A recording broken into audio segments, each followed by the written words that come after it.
Instituto de Investigaciones Jurídicas de la Universidad Autónoma de Chiapas.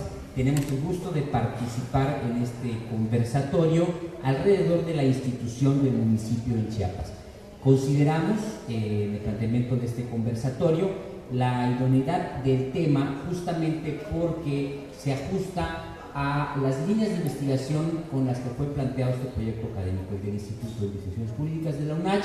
El tema de la institución del municipio en Chiapas recoge, asume una visión de reconocimiento, de investigación, de estudio y sobre todo de valoración de las instituciones locales que particularmente en Chiapas, como una referencia de un ejercicio local jurídico, dieron la base o el sustento del estado o el estatus actual del municipio.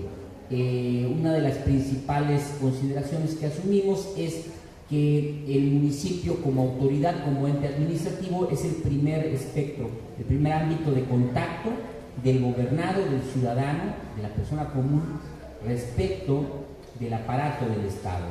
Minimizado en muchos casos por la preponderancia del ámbito federal, político, jurídico, del ámbito estatal, el municipio ha ido reformándose a la saga a partir de la Constitución del 17 y el planteamiento social que tiene la Constitución del 17, ha ido replanteándose la figura del municipio y ha ido perfeccionándose jurídicamente, justamente sobre estas aristas, sobre algunas consideraciones, algunos puntos en los que ha ido evolucionando la figura jurídica del municipio en Chiapas.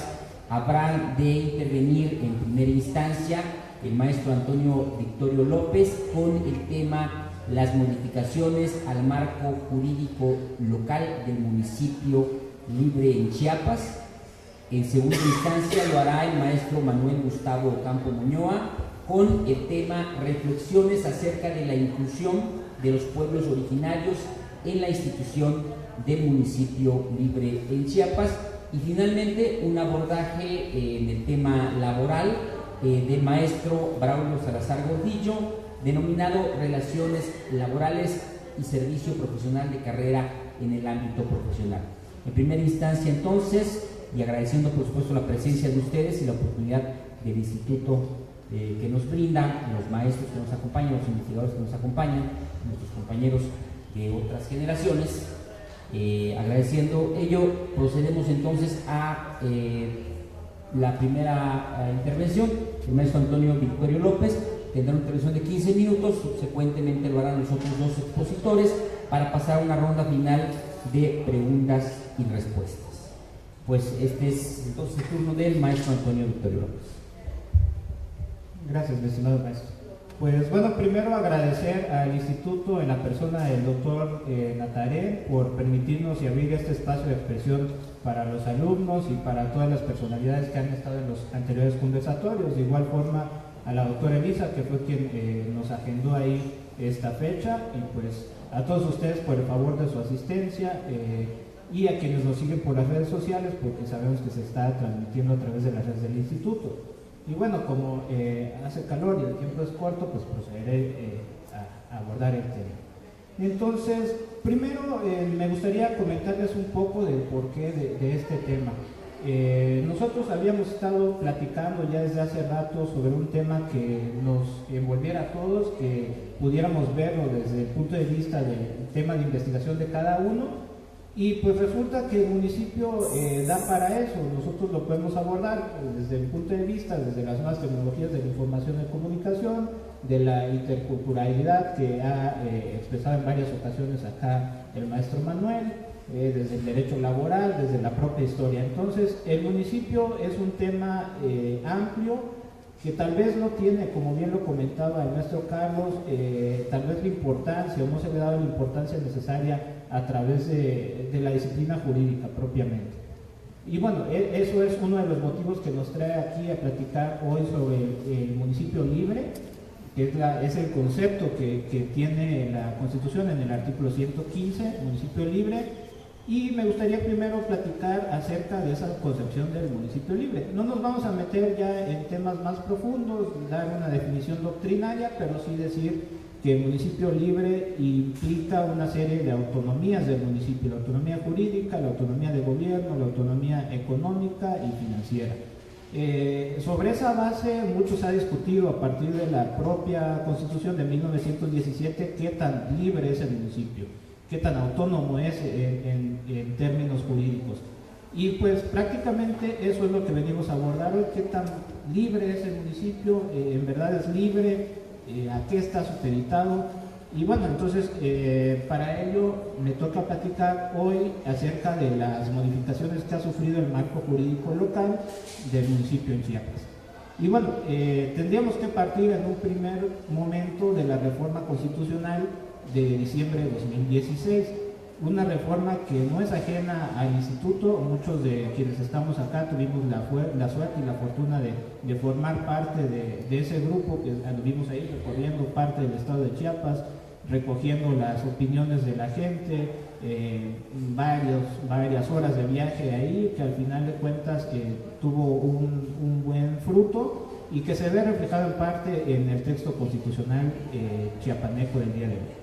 Y pues bueno, dentro de las finalidades de la reforma constitucional se tenía que contáramos con una constitución clara, precisa, entendible para el ciudadano y sobre todo que cualquiera ciudadano de pie pudiera abrir la Constitución y entender a qué se refería el texto constitucional. Dentro de ese marco se inscriben algunas instituciones propias y que podríamos hoy jactarnos como chiapanecos de que solo la tenemos en Chiapas. Estamos hablando en este caso de las leyes de desarrollo constitucional.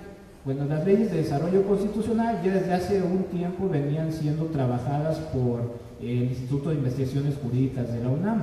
Se retoma la idea en gran parte por la influencia del doctor Natarén, se incorpora al texto constitucional. ¿Y qué son las leyes de desarrollo constitucional? Definiéndolas de forma sencilla, serían unas leyes intermedias entre la Constitución y las leyes ordinarias. ¿Qué es lo que tiene distinta o qué va a diferenciar una ley de desarrollo constitucional de las otras leyes? Que su reforma es más complicada y por lo tanto no se pueden andar cambiando a cada rato.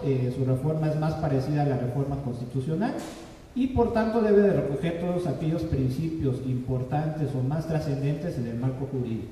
Y pues precisamente sobre este tema de las leyes de desarrollo constitucional, el 31 de enero de este año se emite la Ley de Desarrollo Constitucional en materia de gobierno y administración municipal, que viene a abrogar la ley orgánica municipal que anteriormente todo el mundo podíamos consultar. Y con esto trajo una serie de nuevas incorporaciones al marco jurídico local. Bueno, antes de hablar directamente sobre esto, me voy a enfocar únicamente en dos sentidos, en las leyes de desarrollo constitucional y en la ley de municipalización. La reforma constitucional de 2016, posteriormente en mayo, el 10 de mayo precisamente de 2017, se publica la ley de municipalización. ¿Qué es la ley de municipalización? Es una ley de donde se puede basar el Congreso del Estado para crear nuevos municipios. ¿Cómo se creaban antes los municipios? Directamente por una reforma constitucional. Ahora hay ya un proceso legislado que el Congreso debe de prever para poder crear nuevos municipios. Y esto pues trae una serie de ventajas porque ya no queda tan al arbitrio del Congreso del Estado la creación de nuevos municipios. Debe de cumplirse ciertos requisitos, de plantearse cierta documentación y sobre eso ya se decide. Bueno, entonces ahí sería una crítica nada más a la cuestión de los límites territoriales. Hay una serie de inconsistencias tanto en la Constitución con lo que dice la Ley de Desarrollo Constitucional y la Ley de Municipalización. En ese sentido, no queda claro al final de cuentas cuando existe un conflicto de territorio quién debe decidir. Entonces debería de prevalecer en ese sentido el texto constitucional. Pero bueno, ya no nos meteremos tanto en eso, entonces me enfocaré ahora en las figuras novedosas que incorpora la Ley de Desarrollo Constitucional. Uno de los primeros temas de esto es que las leyes de desarrollo constitucional, la ley en específico que viene siendo ahora el marco jurídico del municipio, prevé ya algunas certificaciones para los servidores municipales, en específico el secretario municipal, el tesorero municipal y el secretario de Obras Públicas. una certificación de un órgano llamado Conocer, lo que nos daría a pensar que ya quienes lleguen a ocupar esos cargos deberían de tener cierta capacidad para el manejo de sus funciones, y eso pues al ciudadano le viene bien, porque sabemos que nuestros impuestos, nuestras contribuciones al final del día se van a manejar de una forma pues más o menos capacitada. Otra de las cuestiones que se incorporan es el defensor de derechos municipales.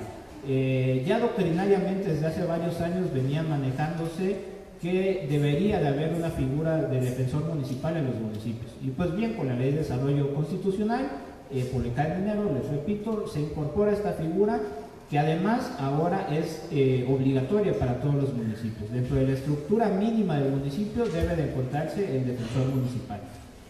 Y bueno, una de las cuestiones que en lo particular a mí me llaman siempre la atención, pues es lo relacionado con las tecnologías de la información y la comunicación.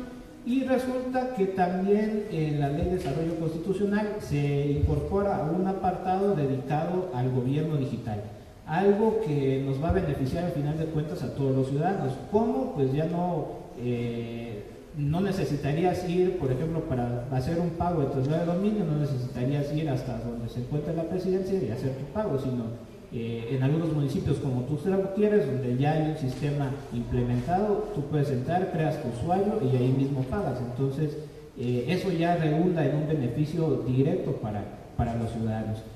¿Cuál es la complejidad ahí? Que se le está dando a los municipios un periodo de 365 días naturales a partir del 31 de enero, o sea que al 31 de enero de 2019 ya debe estar implementado en su totalidad la plataforma digital en todos los municipios.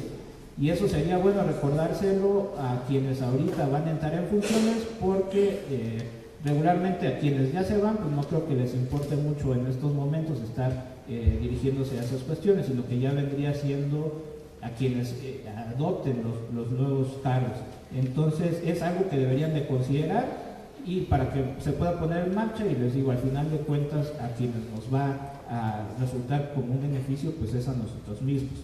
Ahora pues únicamente agregar en esa parte del municipio libre, que el municipio ha sido, como les digo, una historia de altibajos a lo largo de la propia historia, desde la colonia, desde el Cabildo Español, incluso desde la propia Roma. La figura del municipio siempre ha tenido esos altibajos, y pues es la reforma de 1999 la que vino a redondear toda esta cuestión del municipio libre. ¿Cómo? Antes el texto constitucional en el artículo 115 establecía que el municipio sería administrado, decía la letra tal cual. En 1999 se cambia esto de administrado por gobernado, y entonces ya nos da la conceptualización de que el municipio es un ámbito de gobierno, y por lo tanto como bien lo comentaba Carlos al inicio, es el primer ámbito de gobierno, el más cercano a la gente y el que debe de prever todas estas cuestiones, entre las cuales se encuentran los servicios públicos municipales. Y pues bueno, ya para ir terminando, la figura del municipio ha sido minimizada, como también lo comentaba Carlos, respecto al propio Estado y a la Federación. He estado hablando de entidades federativas. Y tan es así que en algunas percepciones, sobre todo de seguridad pública, muchas veces ni siquiera se toman en cuenta, por ejemplo, a la policía municipal. Muchas veces la gente cree que la seguridad la debe de dar directamente la Federación, y a veces al municipio no se le da el peso necesario. Entonces nosotros desde esta mesa queremos pugnar por esta parte de ver o de velar la libertad que debería estar implícita en el concepto del municipio y como institución, pues en todos los aristas. Entonces, pues yo consideraría en ese sentido que el municipio debe de tener la autonomía plena que se considera en la Constitución, pero también esto pasa por que los propios servidores municipales tengan el conocimiento de ello. Es decir, que ellos se asuman como ese órgano de gobierno primario, más cercano a la gente, y que sobre ello pues puedan ir trabajando en conjunto con el gobierno del Estado y con el de la Federación. Entonces, pues hasta ahí dejaría yo mi participación. Gracias. Bien. Muchas gracias, maestro Victorio. Corresponde entonces al maestro Manuel Ocampo, reflexiones acerca de la inclusión de los pueblos originarios en la institución del municipio libre de Chiapas, un tema de multiculturalidad y complejidad jurídica, maestro. Gracias, muy buenas tardes. Uniéndome al agradecimiento al Instituto de Investigaciones Jurídicas por este espacio de discusión, de análisis de la agenda jurídica chiapaneca, y no puede pasar por desapercibido este tema que me hace pensar ahorita, como que decía el maestro Antonio, que específicamente el tema de la población dentro del municipio o el esquema de los que integran el municipio. En aquellas clases de teoría del Estado, cuando nos hablaban de los elementos de este, nos decían que pues, está el territorio y está la población. Bueno, al final del día, cuando hablamos de que por mandato constitucional existe la figura del municipio libre como reconocida, esto significa que al menos dentro del aspecto de la administración pública y del aspecto político, los ciudadanos, la población dentro del municipio vive dentro de esa figura, el municipio libre, que gracias a este cambio en cuanto a las reglas de entender de lo que es el municipio, aparecen ahora ordenamientos, voy a llamar, si me lo permite la palabra, más sofisticados, es decir, que incluyen temas y materias que implican o nos llevan hacia un desarrollo, hacia esta idea quizás un tanto del mismo sistema jurídico mexicano o del sistema hasta económico y el sistema político, de todos los sistemas del país, hacia esta idea del desarrollo sostenido, del desarrollo sustentable, ¿no? Entonces, el municipio tal cual aparece dentro de esa visión. En la planeación del gobierno normalmente aparece así, pero voy a empezar a problematizar porque la idea original es hacer una reflexión específica respecto a la situación de los pueblos originarios dentro de lo que es la figura del municipio libre en Chiapas, pero les comentaba que aquí entonces el tema central del municipio sufre una generalización, es decir, hablamos del municipio, un municipio hipotético o un municipio libre, tomando no en consideración o ignorando las diversidades, ignorando los contextos en que se desarrolla el municipio. Y entonces vimos por ahí muchos riesgos o los retos de poner en marcha este tipo de administración o este formato de la administración pública. Al parecer sufre de muchos o comete muchos errores, o no sé si se deba a eso, a la mala planeación, o sin tratar de buscar responsables. Aquí en el caso específico de la institución y en Chiapas, tendríamos que hacer una serie de consideraciones, como ocurre en diversas figuras, hacia ese componente que es la población. Y aquí la población tiene la característica de contar, como dirían a nivel nacional, hay minorías representativas que para nosotros resultan ser minorías muy, muy representativas. Cuando nos acercamos a 1 millón de personas que tienen o que viven dentro de la diversidad cultural, eso nos da, la verdad, bastante tema de conversación en la figura del municipio o en la institución del municipio libre. Entonces, como bien lo planteaba el maestro Victorio, la idea del municipio y su desarrollo histórico ha sido como la vinculación con la autonomía, es decir, el municipio, al menos en México, es asociado a la idea de autonomía. Y la primera pregunta será, ¿qué autonomía? ¿O quiénes buscan la autonomía? Quizás también, si nos queremos analizar, ya hablando de nuestra casa, de Chiapas, cómo se desarrollaron o cómo se crearon los municipios en Chiapas, si se tomó en consideración a la población en algún momento o obedeció algún otro criterio, y quizás por ahí pudiéramos empezar a encontrar las respuestas de la realidad de los municipios. Otra cuestión, buscando la fundamentación constitucional del artículo 115 y su relación con la constitución local, se conecta, ¿no?, en entender que existe diversidad. Y entonces, aunque no de manera directa, porque sí aparece esta nueva ley de desarrollo o la ley de desarrollo municipal, no menciona nada de los municipios indígenas, no existen. ¿Alguna figura que tenga que ver con el municipio indígena tal cual descrita en la ley? Tampoco tenemos. Hay referencia hacia los municipios de mayoría de población indígena, tal cual, ¿no?, para cuestiones sobre todo de resolución de controversias. Y buscando también en la ley, si nos ponemos a buscar dentro de la legislación chiapaneca, cuáles son los municipios que tienen mayoría de población indígena, tal cual que existe en la ley algún artículo que nos refiera de forma precisa, tampoco hay. ¿Dónde encontramos algo, algún indicio? Encontramos por ahí en la exposición de motivos de la Ley de Derecho y Cultura Indígena, de 1999. Hay una breve referencia a recibir documentos de apoyo para gestionar esa ley, y dicen ahí al final, y los tales municipios, y voy a mencionar por ejemplo Bochil, Panteló, presentaron documentos en donde avalaban que querían esta ley.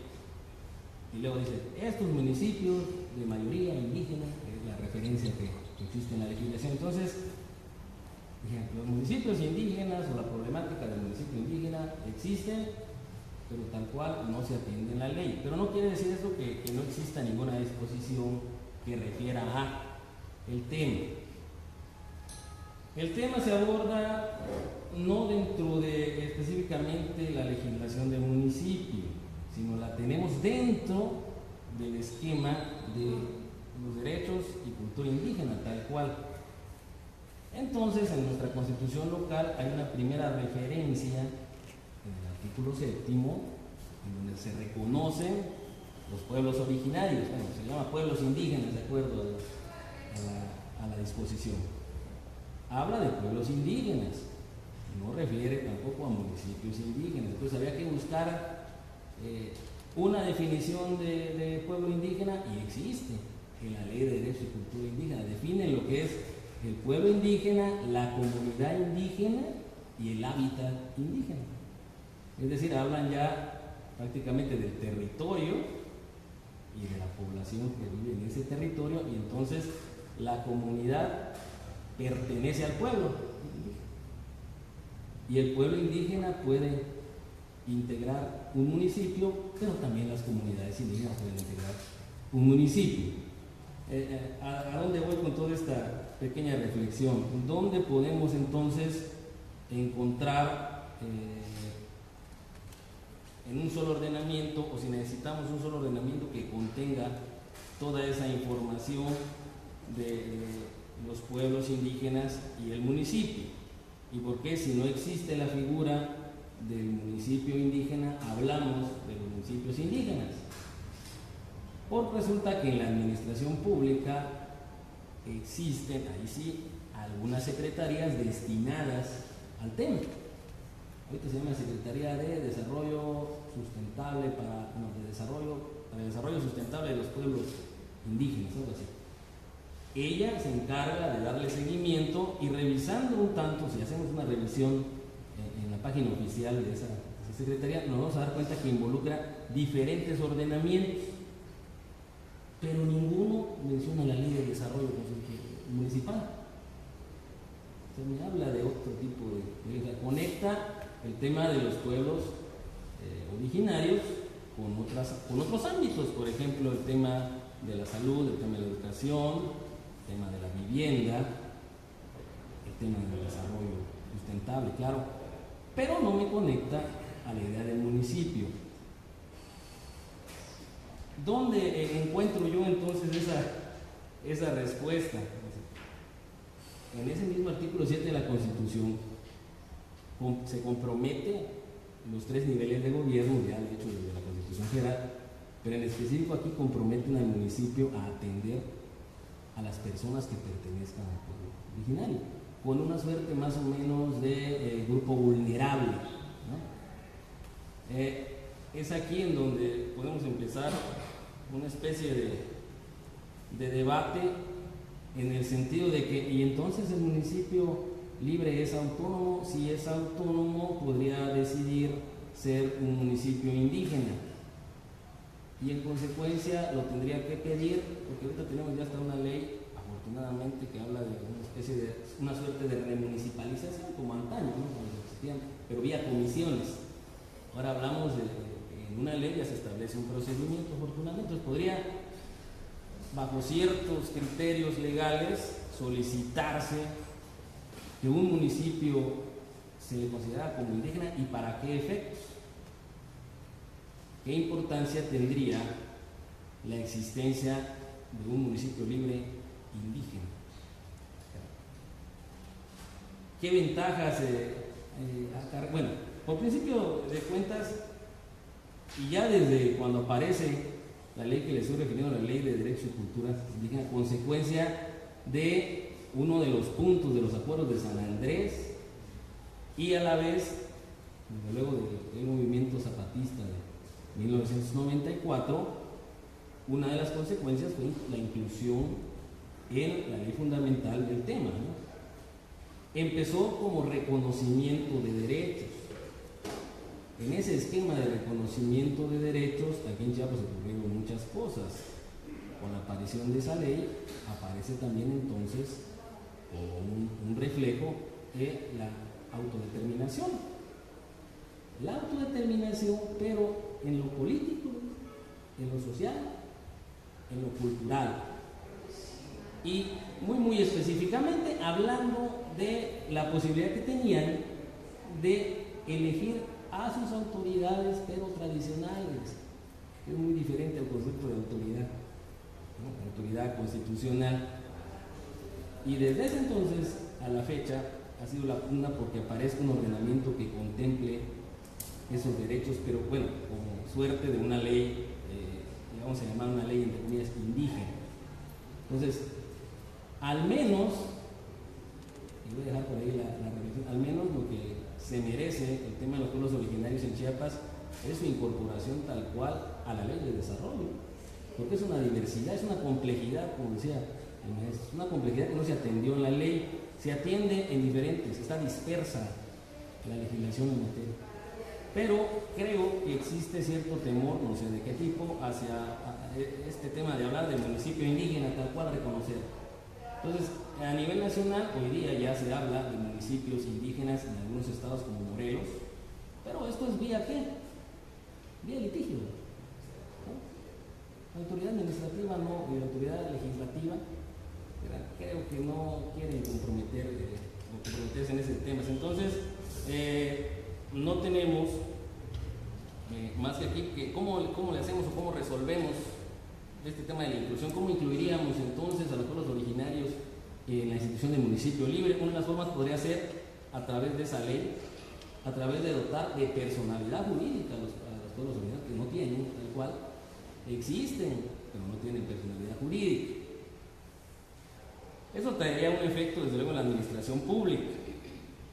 Una de las formas de solucionarlo, o que han utilizado las administraciones, ha sido a través de la creación de alguna secretaría que los atiende, que de alguna manera corre como inclusión, y las políticas públicas en los planes estatales de desarrollo, que también atienden la problemática, pero a través pues de políticas públicas. No estamos hablando aquí de figuras jurídicas tal cual, o simple y sencillamente esto puede ocurrir de facto, sin que esté estableciendo la ley, identificar que este municipio es indígena, si quieren ustedes por tradición, por costumbre, pero por ahí, entonces dejo por ahí el comentario, ¿no? Vamos aquí. Muchas gracias, maestro Manuel. Corresponde el uso de la palabra al maestro Braulio Salazar Gordillo con relaciones laborales y servicio profesional de carrera en el ámbito municipal. Bueno, pues primeramente buenas tardes. Es un gusto participar en este conversatorio, compartir este espacio con compañeros y sobre todo amigos, maestro Victorio, maestro Manuel, maestro Carlos. Es relevante la participación que han tenido en cuanto al marco jurídico municipal en la actualidad, el cual refleja que es vanguardista, que es concordancia con la legislación federal y los derechos humanos, y también, pugna por un buen gobierno. Y en cuanto a la participación del maestro Manuel, pues es importante el aspecto de la necesidad de reconocer y respetar los pueblos originarios dentro de la institución del municipio. Yo, como mencionó el maestro Carlos, les hablaré en primera sobre las relaciones laborales de los trabajadores al servicio del Estado y los municipios de Chiapas y cómo se fue dando esta regulación, y para después pasar al tema de servicio profesional de carrera y la realidad de la administración pública municipal en la actualidad, para finalmente hacer una referencia al marco jurídico vigente en Chiapas relacionado a estos temas de relaciones laborales y servicio profesional de carrera, que de hecho ya tocó un poco el punto del maestro Victorio en su participación. Hablando de relaciones laborales, pues me parecería importante hacer una pequeña remembranza de cómo se fue dando la regulación para que ustedes tengan un contexto. Resulta que en la Constitución de 1917, la cual es referente de constitucionalismo y justicia social, se empezó a dar la regulación de las relaciones laborales y un proteccionismo al trabajador, la irrenunciabilidad de ciertos derechos en esta materia. Sin embargo, esta regulación se dio a través de su artículo 123, sin embargo en este artículo se excluyen totalmente de esta tutela a los trabajadores al servicio del Estado. Esta desprotección continúa en gran parte avanzada del siglo XX, hasta que en 1971 se adiciona un apartado al artículo 123 constitucional, que es específicamente el apartado B, que estipula que el régimen jurídico del Congreso, de los poderes de la Unión y del gobierno del Distrito Federal con sus trabajadores. Sin embargo, como puede apreciarse, tampoco en esta edición se toma en cuenta a los trabajadores al servicio del Estado y sus municipios, sino que es hasta la reforma del artículo 115 del año de 1983 que se viene a cubrir un poco este vacío legal constitucional que existía para con los trabajadores al servicio del Estado. En esta reforma ya se estipula que las relaciones laborales de los trabajadores del Estado y sus municipios tienen que, se les da la facultad a los congresos estatales para legislar en la materia, con base en el artículo 123 constitucional y sus leyes reglamentarias. Esta reforma, aunque representa un avance, también adolece de imprecisión. Esto debido a que el artículo 120, la reforma al 115 no estipula cuál sería el criterio orientador para expedir estas leyes locales, si va a ser conforme al apartado A o conforme al apartado B. La doctrina y el aparato judicial pues interpreta que tiene que ser conforme al apartado B, porque simplemente por la naturaleza del servicio que se presta y quién es el empleador. Es así que en 1992 se promulga en nuestro estado la Ley de Servicio Civil del Estado y los municipios de Chiapas, y consecuentemente se instaura el Tribunal del Servicio Civil, que a partir de 2007 hasta la presente fecha es el Tribunal del Trabajo Burocrático. Aunque existe ya una regulación sobre esta materia, es cierto que la desprotección continúa, sobre todo para con los trabajadores de confianza, quienes por ley solo tienen derecho a la protección al salario y a la seguridad social. Se instauró en dicha Ley de Servicio Civil un procedimiento sumario y que solo se iba a desahogar a través de una audiencia denominada audiencia de pruebas, alegatos y resolución, y se le otorgaba facultad coactiva a estos tribunales para hacer cumplir sus resoluciones y sus laudos. Sin embargo, la justicia laboral en Chiapas dista mucho de lo que está escrito, lo que está establecido en dicha ley. Hay una lentitud terrible en los procedimientos. Este juicio sumario, al cual hace referencia a la ley, tiene una duración promedio en la práctica de 3 a 5 años. Entonces, pues, ¿qué de sumario? Díganme ustedes, ¿qué de sumario tiene un procedimiento que va a durar más de 3 años? Además de que se está dando una protección de facto de las autoridades para con los organismos públicos y también para los municipios. Esto fundamentado supuestamente con la protección al erario, que es de interés general. También esta desprotección continúa, no existe estabilidad laboral, aunque la ley de servicio civil estipula que para que un despido sea procedente tiene que ser justificado. Los despidos se dan al por mayor, sobre todo en el ámbito municipal, cuando viene el cambio de administración y sobre todo si hay alternancia política. Prácticamente la administración entrante barre con la administración que está dejando el poder. Y esto se da principalmente porque los titulares que van accediendo al poder no resienten realmente en su economía el costo del despido, sino que todo lo va a resentir al final de cuentas el erario. Esta situación provoca dos inconvenientes muy graves o dos problemas muy graves, como son un endeudamiento grave de los municipios en materia laboral y en materia de los laudos, que está generando un círculo vicioso respecto a que en los ayuntamientos se está dando a través de sus jurídicos, lo único que están tratando sus jurídicos es de retardar los procedimientos y tratar de que no les impacte el pago de un laudo, sin importarles qué administración subsecuente va a tener que pagar dicho laudo y a cuánto va a ascender en ese momento la condena si hubo salarios caídos.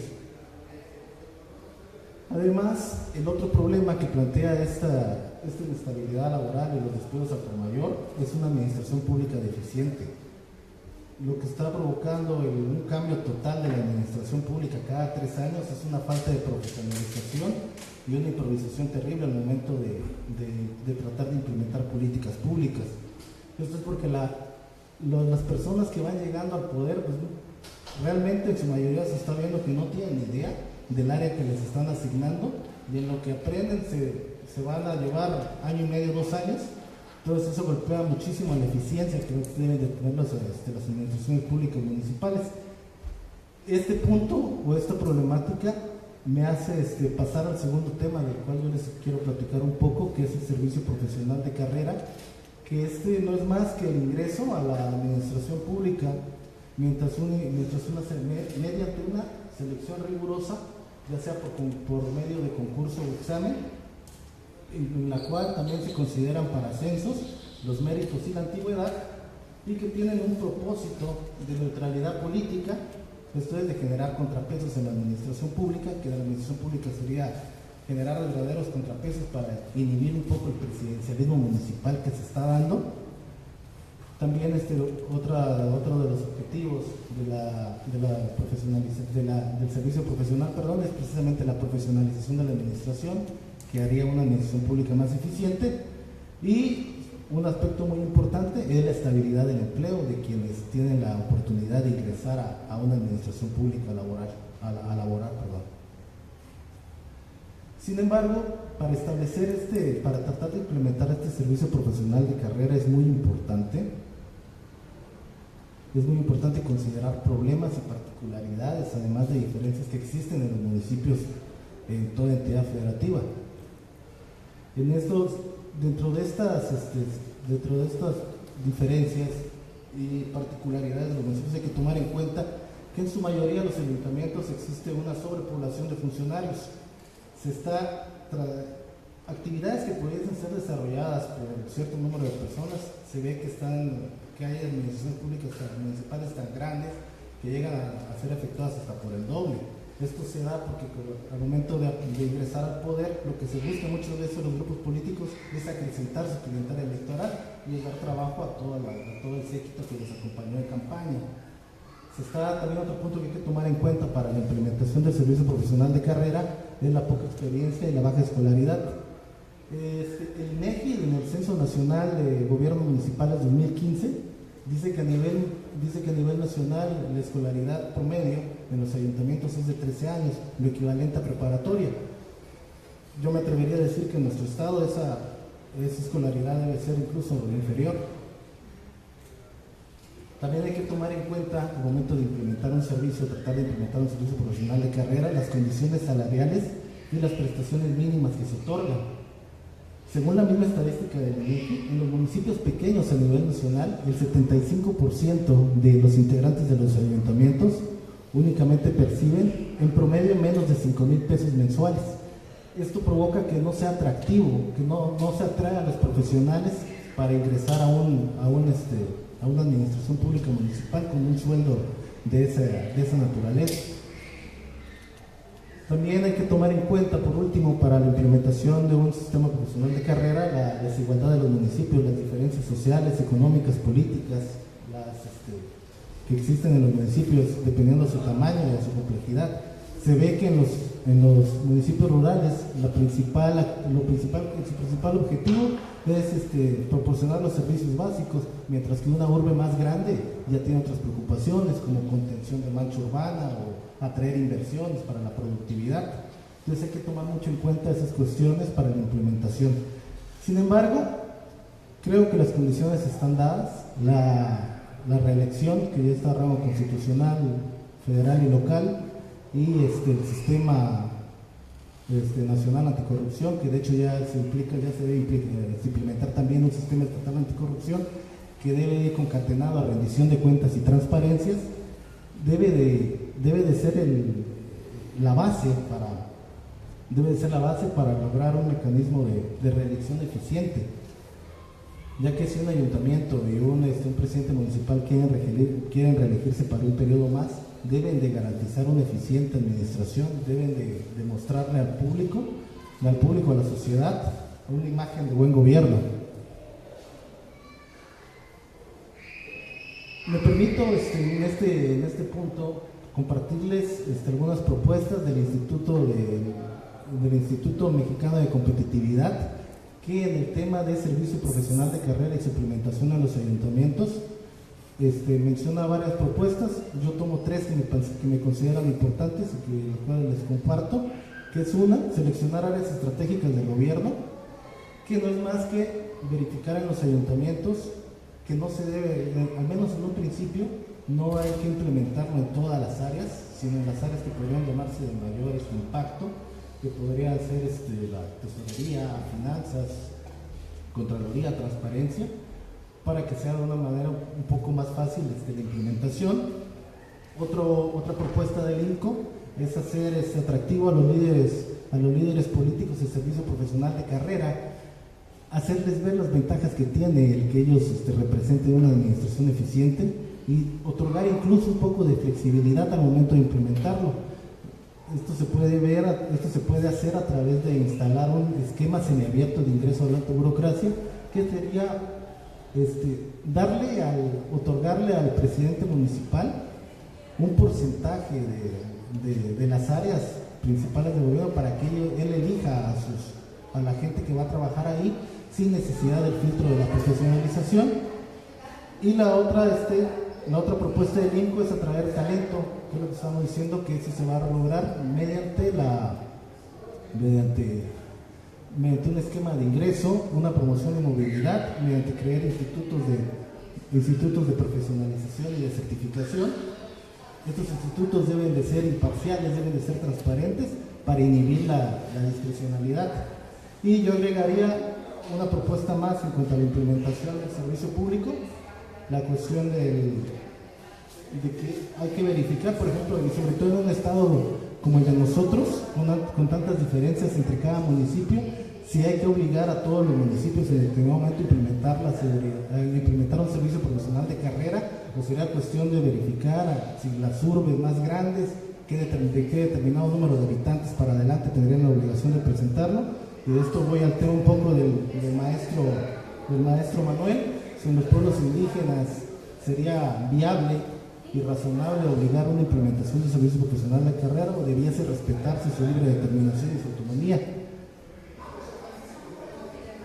Considero, para finalizar, que el marco jurídico para la implementación de un servicio profesional de carrera está dado. Las reglas del juego ahí están, a través de la Constitución local de nuestro Estado, reformada en diciembre de 2016, y la Ley de Desarrollo Constitucional en materia de administración pública municipal, que es apenas de principios de este año.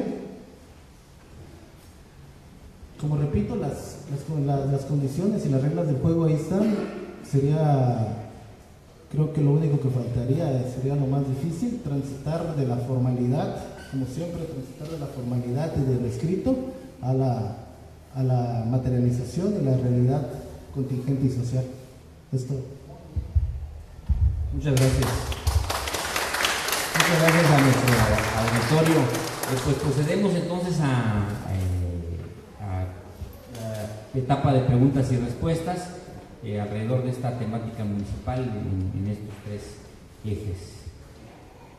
La compañera que estaba haciendo anotaciones, ¿verdad? Allá, compañero, primero, perdón. Sí, gracias.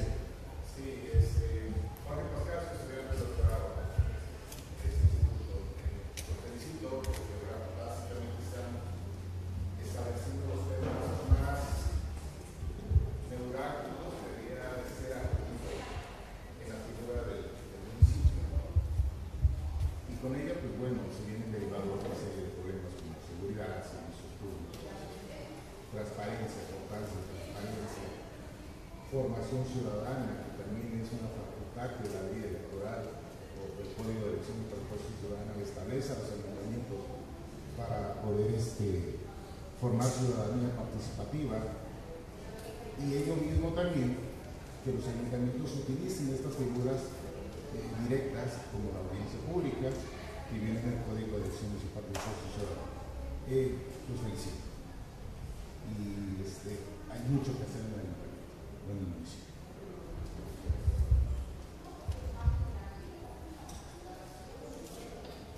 La compañera, gracias, maestro. La compañera, gracias. Buenas tardes, mi nombre es Yasmín y quería preguntarle algo al doctor, porque hablaba del municipio libre al convertirse en municipio indígena. ¿En qué afectaría esto a la forma de gobierno general a la que tenemos? Vaya, que no somos indígenas todos, ¿cómo afectaría ese margen de que ya le están dando mucha autonomía al municipio siendo indígena? Entonces ellos controlarían o tendrían su forma de gobierno de acuerdo a sus usos y costumbres, ¿no? Entonces ya no entraría, por ejemplo, la elección que tenemos en el país, o cómo se manejaría esto.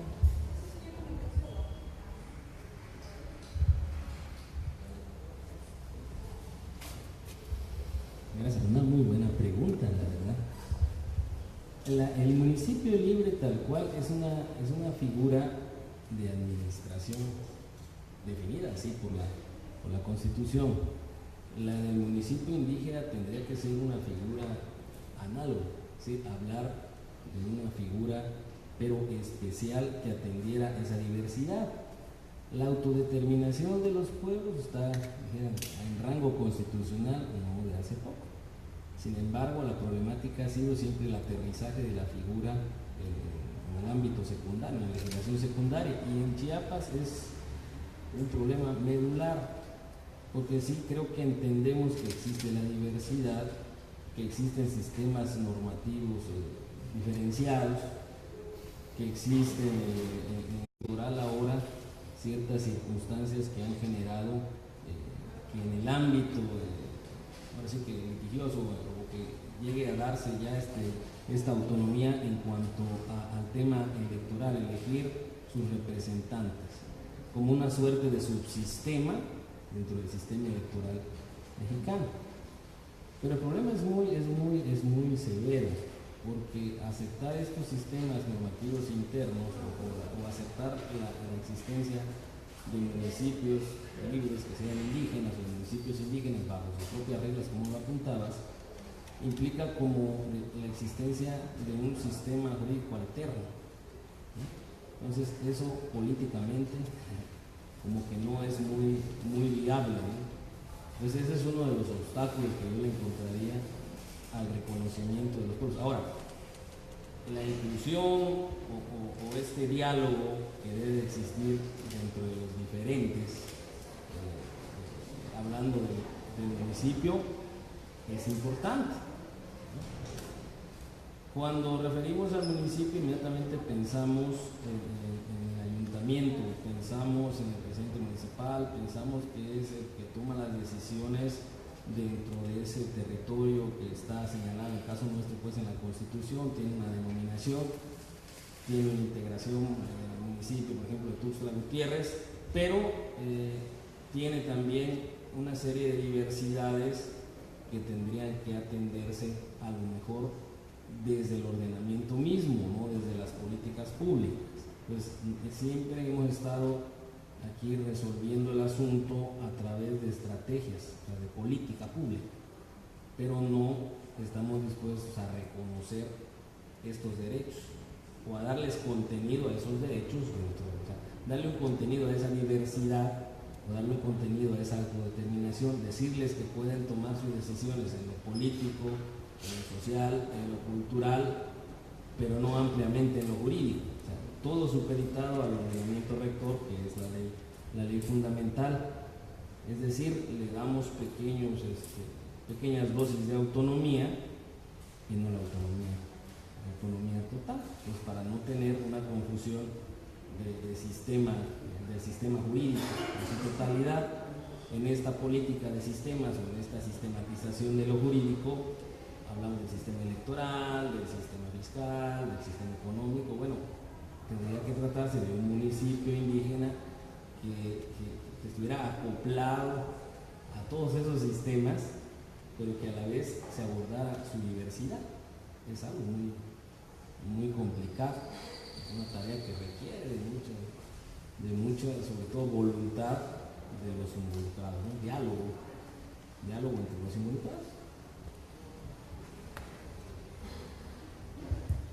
Pues muchas gracias, por supuesto, reiteramos el agradecimiento al instituto, al doctor Carlos Natarén, a la doctora Elisa y por supuesto la presencia de ustedes, catedráticos y compañeros de este instituto. Muchas gracias, buenas tardes, gracias maestro Edgar por el apoyo técnico.